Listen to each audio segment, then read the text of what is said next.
Hello, I'm Simon Whistler, you're watching TopTenzNet, and in the video today, the top 10 crazy attempts at immortality. People have real fears that they have to deal with every day, or at least every week, about their job, their bills, their family, and everything else that's going on in their lives. These people tend to think very little about the ultimate fate of death that awaits all living things, as they have very little time for that kind of frivolous imagining, or something that is inevitable regardless. However, those with a lot of money and time on their hands tend to get sort of existential about the ends of their own existence, and some of them go to absolutely ludicrous lengths in an attempt to stave off that ultimate checkout. Number 10. People want to have themselves done in and uploaded to the cloud. The richest people in the world always wonder if they can extend their lives further than most mortals. After all, once you've bought literally every physical thing you could ever want and have all the food and financial security you need, the only thing that's really left to do is attempt to buy more time on this earth with which to enjoy your riches. While most billionaires simply settle for having the best healthcare in the world and live long and productive lives, some cannot settle for conventional means and seek increasingly insane methods in the hope of preserving themselves forever. Silicon Valley tech entrepreneur Sam Altman has already put down a deposit of well over $10,000 to put on a waiting list for a small startup company called Nectome. This company believes that they can actually embalm and preserve the brain so that one day they can upload the contents to the cloud. The process would basically be akin to assisted suicide, as embalming and preserving the brain for later use is a 100% fatal method. To make matters more insane, the method is not even perfected enough to actually digitize the memories and upload them yet, but they are already trying to embalm brains so they can do it later. If it did work, theoretically you could keep someone's consciousness alive by preserving their brain and then transferring it into some kind of cool robot body, thus allowing them to live forever. Number 9. Rich people today are infusing themselves with the blood of young people. The vitality of a younger person's blood has been something cultures have long believed could potentially increase the lifespan of older people, and while most people today figure that we are well beyond that kind of craziness, the truth is that there is more of a market for that kind of thing than most people would realize. Some studies have shown that older mice transfused with the blood of younger mice showed rejuvenation and lived longer, although we don't yet have studies that demonstrate that the same is true for humans. Still, these few tests are enough to get billionaires like Peter Thiel on board, a tech entrepreneur who's been trying out every crazy elixir he can get his hands on. Apparently he and many other rich people are using the grey market to purchase the blood of young people in order to transfuse into their own veins in the hopes that it will extend their overall lifespans by a few more years. While there is little evidence that the quasi-illegal market for young blood involves any exploitation, it has still raised concerns from some that if it does work, it would allow rich people to basically buy vitality off the poor, something that many ethicists fear is completely unethical in pretty much every way.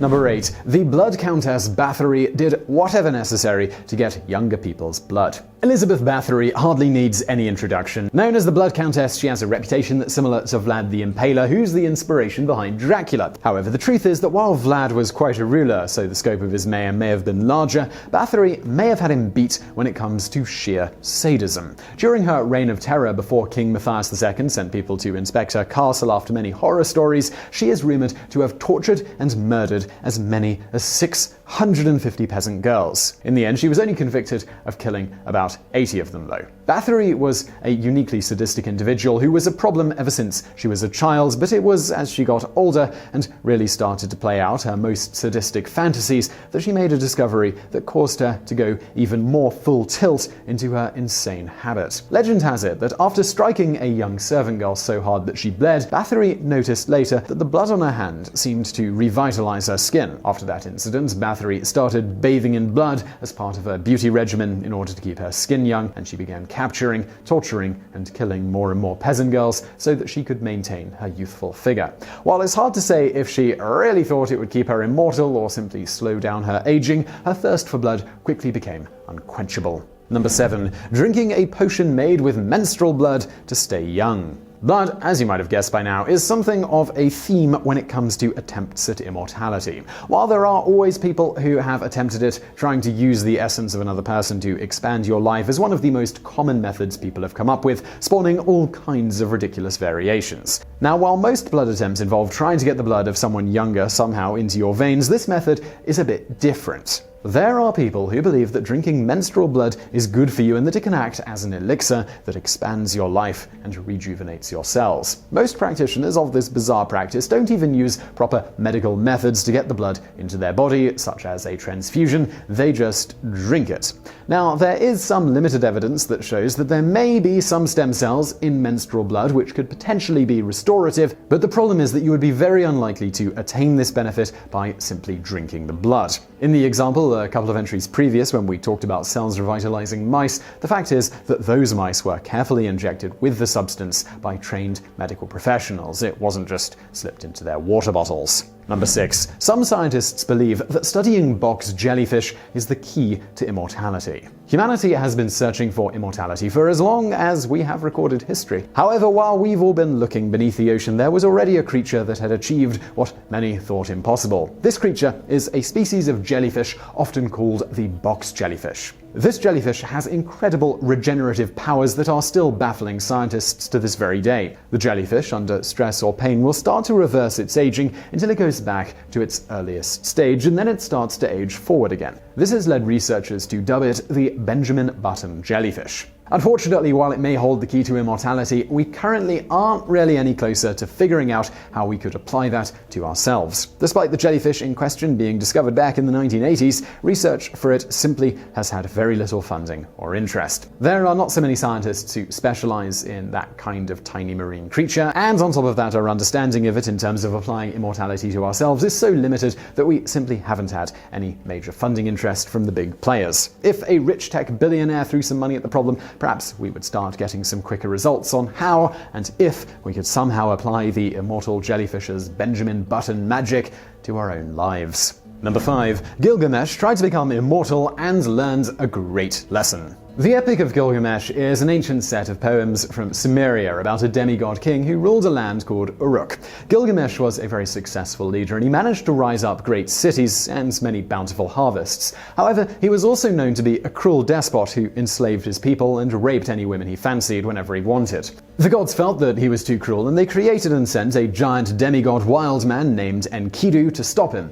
After fighting together, the two actually became best friends and decided to team up to destroy a terrifying forest demon named Humbaba in order to solidify their place in legend. While they were successful in this, they continued to attract more attention from the gods and eventually drew enough of their ire that the gods killed Enkidu. Gilgamesh was distraught and decided that he must find a way to avoid death itself, so he would not have to suffer the same horrible fate as his best friend. He began a quest to seek out a man who had survived a great flood, the Noah of ancient Sumerian tales, and a man who was said to be the only one gifted with immortality by the gods. The old immortal told him that he was just an exception and that the gods did not create men to live forever. Overcome with pity before he left, the old immortal's wife convinced him to tell Gilgamesh of a herb that could make one young again. Gilgamesh did eventually find this amazing herb, the very last one of its kind in existence. However, it was snatched out of his hand by a snake, who ate it and immediately became young again before Gilgamesh's very eyes. After this, he resigned himself to death, but also realized that as a human he could attain immortality in a certain sense, simply by the deeds and the works that he left behind.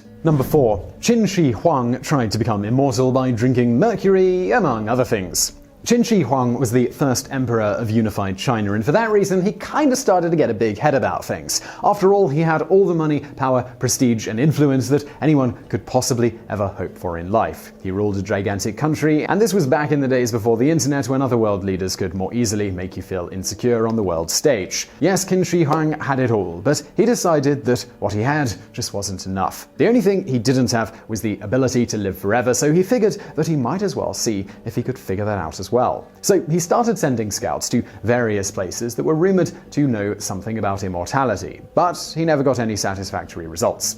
While he was impatiently waiting for any kind of new information, he was making use of alchemical elixirs made by Chinese medicine men of the olden days, whose knowledge of medicine was about as sophisticated as Western medicine at the time, so not very. They thought that drinking mercury was actually a pretty good idea. This created a rather ironic problem because the great emperor drank so many mercury mercury-based concoctions, mercury being the base for many different elixir attempts in ancient Chinese alchemy, that he actually died much younger than he probably would have normally. He died at the age of 49, greedily swilling poison in the hopes of tyrannically lording over China for the rest of time. Number 3. People are being cryogenically frozen after death, hoping one day that it will work.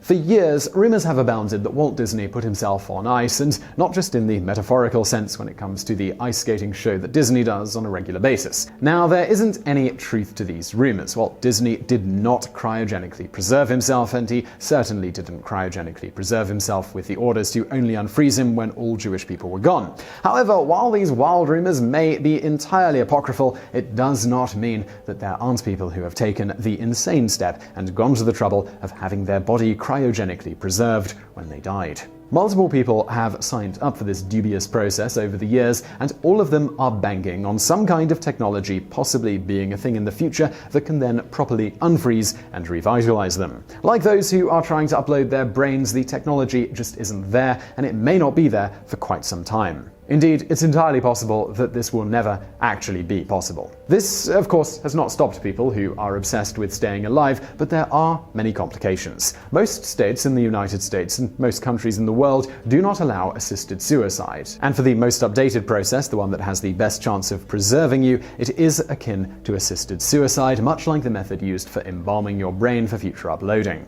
This means the rich person looking to cryogenically freeze themselves may have to go through quite an ordeal when it comes to their living situation before they can properly and legally get a company to attempt to freeze them for posterity. Number 2. The monks who mummify themselves to death in the hope of achieving immortality. Throughout history, going back perhaps before we even had records, Buddhist monks of various sorts have taken to remote mountainous regions in cloistered monasteries in order to ponder the mysteries of the universe and try to achieve some sort of religious transcendence. While many Buddhist sects don't care about the physical form, there are some that not only care about the physical form, but believe that with the right process, they can make their physical bodies live forever. In order to achieve this, they take part in a practice known as self-mummification. This gruesome practice begins with a special diet and training process that takes many years. Once the date gets closer to the mummification, the monk eats a special diet that is supposed to help preserve their body, including digesting embalming solution that they drink. They then seal themselves up inside a chamber and are buried inside with just the slightest air hole. They continuously ring the bell to signal they are still meditating, and when the bell stops ringing, the chamber is sealed. After a few years, the chamber is opened and the body is checked for decay. If they don't see any visible signs, then they consider the self-mummification a success. Some people believe that these monks could wake up in hundreds or even thousands of years when their wisdom is once again needed.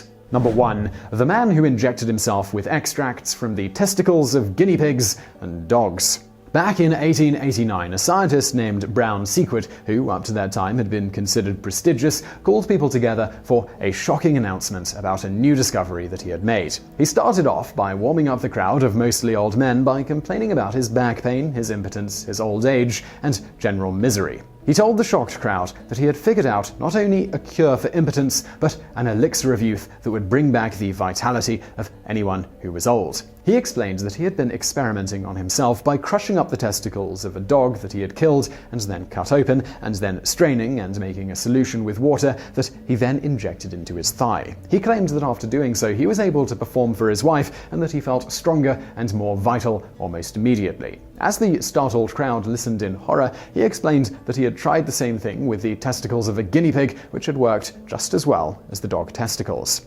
Unfortunately, being a time when scientific knowledge was still limited, and him being a fairly prestigious scientist, a fair number of people started to try out his crazy method. Some people would claim that it worked, but medical experts, even at the time, were very skeptical, especially of the claims that it could truly restore your life or your youth. They tested the solution against a placebo, and it turns out that his method actually didn't do anything at all. Even if there was some theoretical way that it could work, tests showed that the solution didn't have enough significant ingredients in it to make any real difference. Completely shamed and run out of business, he lived the rest of his life in quiet anonymity. Unfortunately for Brown Sequard, crushing up animal testicles and injecting them into his thigh was not a ticket to immortality.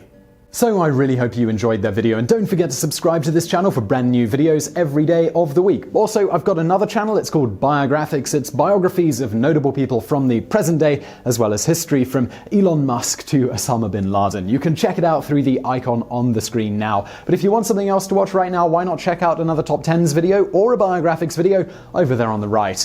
And as always, thank you for watching.